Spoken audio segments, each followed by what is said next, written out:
नमस्ते। क्या आप किताबों की अद्भुत दुनिया में खो जाना चाहते हैं, लेकिन व्यस्त दिनचर्या के चलते समय नहीं निकाल पाते? अब किताबें पढ़ने की नहीं, उन्हें सुनने की आदत डालिए। आपका पसंदीदा audio book channel India fact files हर कदम पर आपका साथी। चाहे हो प्रेरणा की तलाश, रोमांचक कहानियों की खोज या जीवन बदलने वाली किताबें, हमारे पास हर शैली की किताबें हैं आपकी सुविधा के लिए। तो तैयार हो जाइए अपनी पसंदीदा कहानियों को सुनने और उनके पात्रों को महसूस करने के लिए। इंडिया फैक्ट फाइल्स, जहां कहानियां जिंदा होती हैं। सब्सक्राइब करें और हर हफ्ते नई ऑडियो बुक्स का आनंद लें। इंडिया फैक्ट फाइल्स पर आपकी किताबें आपकी आवाज़ पर। क्या आप जानते हैं रिच डैड पुअर डैड किताब किसने लिखी? यह बेस्ट सेलर किताब रॉबर्ट कियोसाकी ने लिखी है। इसमें वो हमें अमीर बनने के लिए सही वित्तीय सोच और आदतें सिखाते हैं। अगर आप पैसों की समझ और निवेश करना सीखना चाहते हैं तो ये किताब आपके लिए है। पढ़िए और अपनी फाइनेंशियल लाइफ बदल डालिए। तो चलिए शुरू करते हैं रिच डैड पुअर डैड का ऑडियो बुक। पहले प्रस्तावना। मेरे 2 डैडी थे, एक अमीर और एक गरीब। एक उच्च शिक्षित और बुद्धिमान थे। वे पीएचडी थे और उन्होंने 4 साल का पूर्व स्नातक पाठ्यक्रम 2 साल में ही पूरा कर लिया था। इसके बाद पढ़ाई करने के लिए वे स्टैनफोर्ड यूनिवर्सिटी, शिकागो यूनिवर्सिटी और नॉर्थ वेस्टर्न यूनिवर्सिटी गए, जाहिर है पूरी स्कॉलरशिप्स पर। दूसरे डैडी कभी 8वीं भी पास नहीं कर पाए। दोनों ही डैडी अपने करियर में सफल थे। दोनों ने ही जिंदगी भर कड़ी मेहनत की। दोनों ने ही काफी पैसे कमाए, लेकिन एक हमेशा आर्थिक परेशानियों से जूझते रहे। दूसरे आगे चलकर हवाई के सबसे अमीर लोगों में से एक बने। एक अपनी मृत्यु के समय अपने परिवार, परोपकारी संस्थाओं और चर्च के लिए करोड़ों डॉलर छोड़कर गए। दूसरे ने अधूरे बिल छोड़े जिनका भुगतान बाकी था।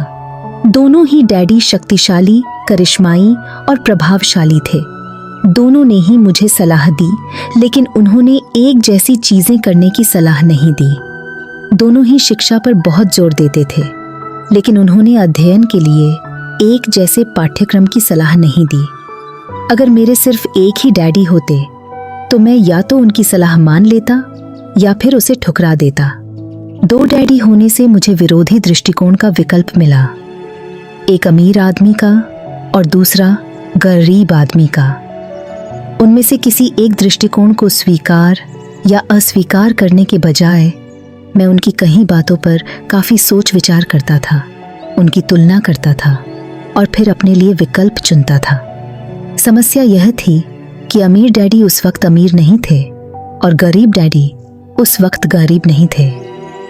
दोनों ही अपना करियर शुरू कर रहे थे और दोनों ही आर्थिक व पारिवारिक क्षेत्रों में संघर्ष कर रहे थे, परंतु पैसे के बारे में उनके दृष्टिकोण बहुत भिन्न थे। मिसाल के तौर पर एक डैडी कहते थे, पैसे का प्रेम ही सारी बुराई की जड़ है। दूसरे डैडी कहते थे, पैसे की कमी ही सारी बुराई की जड़ है। 2 शक्तिशाली डैडियों की अलग अलग सलाह से बचपन में मुझे बड़ी उलझन होती थी। मैं एक अच्छे बेटे की तरह उनकी बातें सुनना चाहता था और उन पर अमल करना चाहता था। दिक्कत यह थी कि दोनों डैडी एक सी बातें नहीं कहते थे। उनके दृष्टिकोण में जमीन आसमान का अंतर था, खास तौर पर पैसे के संबंध में। इससे मैं बहुत चकराता था, लेकिन मेरी जिज्ञासा जाग गई। मैं काफी समय तक सोचता रहता था कि उनमें से किसने क्या कहा और क्यों कहा। अपने खाली समय में अधिकतर मैं इसी बारे में विचार करते हुए खुद से यह सवाल पूछता था, उन्होंने ऐसा क्यों कहा? फिर मैं दूसरे डैडी की कही बातों के बारे में भी यही सवाल पूछता था। इसके बजाय तो यह कहना ज्यादा सरल होता, हाँ, उनकी बात बिल्कुल सही है, मैं इससे सहमत हूँ, या यह कहकर उनके उस दृष्टिकोण को नकार देना भी आसान होता, उन बुजुर्ग इंसान को पता ही नहीं है कि वे क्या बोल रहे हैं। मैं दोनों डैडियों से प्रेम करता था, इसलिए मैं सोचने के लिए विवश हुआ और अंततः मुझे अपने लिए सोचने का तरीका चुनने की खातिर मजबूर होना पड़ा। इस प्रक्रिया में अपने लिए विकल्प चुनना आगे चलकर काफी मूल्यवान साबित हुआ, जो किसी दृष्टिकोण को सिर्फ स्वीकार या अस्वीकार करने से संभव नहीं था। अमीर लोग ज्यादा अमीर बनते हैं और गरीब ज्यादा गरीब, तथा मध्य वर्ग कर्ज में डूबा रहता है। इसका एक कारण यह है कि पैसे का विषय स्कूल में नहीं, घर पर पढ़ाया जाता है। हम में से ज्यादातर लोग पैसे के बारे में अपने माता पिता से सीखते हैं। गरीब माता पिता अपने बच्चों को पैसे के बारे में क्या सिखा सकते हैं? वे बस कह देते हैं, स्कूल जाओ और मेहनत से पढ़ो। हो सकता है कि बच्चा बेहतरीन ग्रेड के साथ पढ़ाई पूरी कर ले, लेकिन इसके बाद भी उसकी आर्थिक प्रोग्रामिंग और मानसिकता तो गरीब व्यक्ति की ही रहेगी। दुर्भाग्य से पैसे का विषय स्कूलों में नहीं पढ़ाया जाता। स्कूल में वित्तीय योग्यताओं के बजाय अकादमिक और पेशेवर योग्यताओं पर जोर दिया जाता है।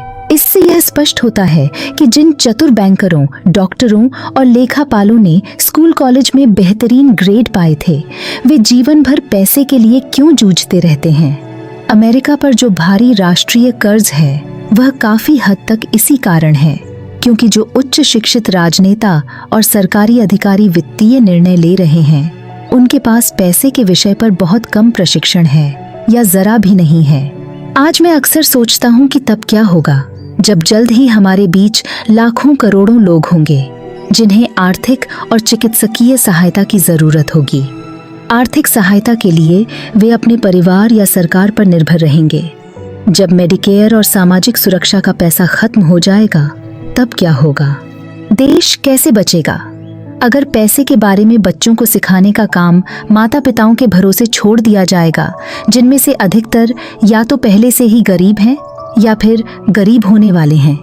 चूंकि मेरे पास 2 प्रभावशाली डैडी थे, इसलिए मैंने दोनों से ही सीखा। मुझे हर डैडी की सलाह के बारे में सोचना पड़ता था, और ऐसा करके मैंने इस बारे में बहुत मूल्यवान ज्ञान हासिल किया कि किसी इंसान के विचार उसके जीवन पर कितना ज्यादा असर डाल सकते हैं। मिसाल के तौर पर, एक डैडी में यह कहने की आदत थी, मैं इसे नहीं खरीद सकता। दूसरे डैडी ने इन शब्दों को प्रतिबंधित कर दिया था। वे जोर देते थे कि मैं इसी बात को इस तरह पूछें, मैं इसे कैसे खरीद सकता हूँ। एक वाक्य कथन है और दूसरा प्रश्न है। एक में बात खत्म हो जाती है और दूसरे में आप सोचने के लिए मजबूर होते हैं। मेरे जल्द ही अमीर बनने वाले डैडी समझाते थे कि मैं इसे नहीं खरीद सकता कहने से आपका दिमाग किस तरह काम करना छोड़ देता है। दूसरी ओर, मैं इसे कैसे खरीद सकता हूँ? यह सवाल पूछने से आपका दिमाग सक्रिय हो जाता है। उनका यह मतलब नहीं था कि आपका जिस भी चीज पर दिल आ जाए आप उसे खरीद लें। उन्हें अपने दिमाग की कसरत कराने का जुनून था, जिसे वे संसार का सबसे शक्तिशाली कंप्यूटर मानते थे। वे कहते थे, मेरे दिमाग की शक्ति हर दिन बढ़ती है क्योंकि मैं इसका व्यायाम कराता हूँ। यह जितना ज्यादा शक्तिशाली बनता है, मैं उतने ही ज्यादा पैसे बनाता हूँ। वे मानते थे कि स्वचालित ढंग से मैं इसे नहीं खरीद सकता कहना मानसिक आलस्य की निशानी है। हालांकि दोनों ही डैडी कड़ी मेहनत करते थे, लेकिन मैंने गौर किया कि आर्थिक मसलों पर एक में अपने दिमाग को सुलाए रखने की आदत थी और दूसरे में अपने दिमाग का व्यायाम कराने की आदत थी। इसका दीर्घकालीन नतीजा यह निकला कि एक डैडी आर्थिक दृष्टि से ज्यादा शक्तिशाली बनते चले गए और दूसरे ज्यादा कमजोर होते गए। इसे इस तरह समझें, एक आदमी नियमित रूप से जिम में व्यायाम करने जाता है और दूसरा सोफे पर बैठकर टीवी देखता रहता है। इसका क्या परिणाम होगा? जिस तरह सही शारीरिक व्यायाम स्वास्थ्य के आपके अवसरों को बढ़ा देता है, उसी तरह सही मानसिक व्यायाम दौलत के आपके अवसरों को बढ़ा देता है। मेरे दोनों डैडियों के विरोधी नजरिए थे और इससे उनके सोचने के तरीके पर असर पड़ता था। एक डैडी सोचते थे कि अमीरों को ज्यादा टैक्स देना चाहिए ताकि गरीबों को फायदा मिल सके। दूसरे डैडी कहते थे, टैक्स उत्पादन करने वाले लोगों को सजा देता है और उत्पादन ना करने वालों को पुरस्कार देता है। एक डैडी सलाह देते थे, मेहनत से पढ़ो ताकि तुम्हें किसी अच्छी कंपनी में नौकरी मिल जाए। दूसरे डैडी यह नसीहत देते थे, मेहनत से पढ़ो ताकि तुम्हें खरीदने के लिए कोई अच्छी कंपनी मिल जाए। एक डैडी कहते थे, मैं इसलिए अमीर नहीं हूँ क्योंकि मुझे तुम बाल बच्चों को पालना पड़ता है। एक डैडी डिनर टेबल पर पैसे और कारोबार संबंधी बातें करने के लिए हमेशा प्रोत्साहित करते थे, जबकि दूसरे डैडी ने भोजन करते समय पैसे संबंधी बातचीत पर प्रतिबंध लगा रखा था। एक कहते थे, जहां पैसे का मामला हो वहां सुरक्षित खेलो, जोखिम मत लो। दूसरे कहते थे, जोखिम को संभालना सीखो। एक डैडी को यकीन था हमारा मकान हमारा सबसे बड़ा निवेश और हमारी सबसे बड़ी संपत्ति है। दूसरे डैडी का मानना था मेरा मकान एक दायित्व है और अगर आपका मकान आपका सबसे बड़ा निवेश है तो आप संकट में हैं। दोनों ही डैडी अपने बिल समय पर चुकाते थे, लेकिन एक अपने बिल सबसे पहले चुकाते थे जबकि दूसरे अपने बिल सबसे अंत में चुकाते थे। एक डैडी का यह मानना था कि कंपनी या सरकार को आपकी और आपकी आवश्यकताओं की परवाह करनी चाहिए। वे हमेशा वेतन वृद्धि, रिटायरमेंट योजनाओं, चिकित्सकीय लाभ, बीमारी की छुट्टियों, छुट्टी के दिनों की संख्या और दूसरी सुविधाओं के बारे में चिंतित रहते थे। वे अपने 2 चाचाओं से प्रभावित थे जो सेना में चले गए थे और 20 साल की सक्रिय सेवा के बाद उन्होंने जीवन भर के लिए सेवानिवृत्ति एवं अधिकार पैकेज हासिल कर लिया था। वे सेना द्वारा सेवानिवृत्त कर्मचारियों को दिए जाने वाले चिकित्सकीय लाभ और अन्य सुविधाओं की भी तारीफ करते थे। वे सुविधा भोगी या अधिकार की मानसिकता के विरोधी थे और कहते थे कि यह मानसिकता लोगों को कमजोर तथा आर्थिक रूप से जरूरतमंद बनाती है। वे आर्थिक रूप से सक्षम होने पर बहुत जोर देते थे। एक डैडी कुछ डॉलर बचाने के लिए जूझे, दूसरे ने निवेश उत्पन्न किए।